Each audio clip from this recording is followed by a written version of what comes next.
భవిష్యత్తులో? ఒకటి, జగన్ గనక ఈ బయటికి రాకుండా ఉండుంటే చీల్చేయడం సులభం.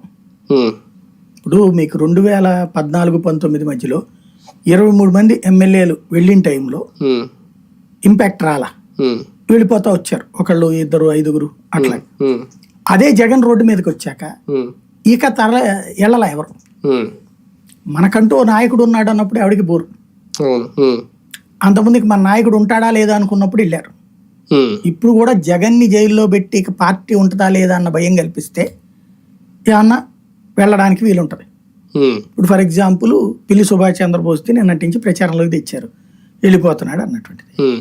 ఇక్కడ వెరీ సింపుల్ లాజిక్ ఏంటంటే, రాజ్యసభలో 2/3 వెళ్ళాలి.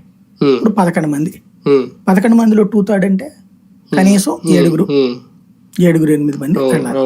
7 వేసుకోండి, 7 ఒక్కసారి ఎవరికి వెళ్ళిపోవాలి. ఇది నెంబర్ 1. అందులో మీకు తెలుసు పిల్లి సుభాష్ చంద్రబోస్ ఎట్లాంటి అనేది. కాంగ్రెస్ నే ఎదిరించి జగన్ వెనకాల నిలబడ్డాడు. మోపిదేవి వెంకటరమణ ఆయన ఎక్కడికి పోతారు, వైవి సుబ్బారెడ్డి డాడీ పోతాడు, విజయసాయి డాడీ పోతాడు, పరిమళ నత్వాన్ని ఏం చేస్తాడు తెలుగుదేశంలోకి చేరి ఆయన. ఇట్లాగ ఉన్నారు కదా. బేసిక్ గా చెప్పాలంటే బీసీ సంఘాల కృష్ణయ్య వెళ్ళాలంటే ఆయన 7 తీసుకుని వెళ్ళాలి కదా ఆయన కూడా. ఇప్పుడు అట్నుంచి ఏమైనా ప్రయత్నం జరగాలి, ఏ కృష్ణయ్య ద్వారాను వాళ్ళ ద్వారానే ఏమైనా జరిగితే జరగాలి.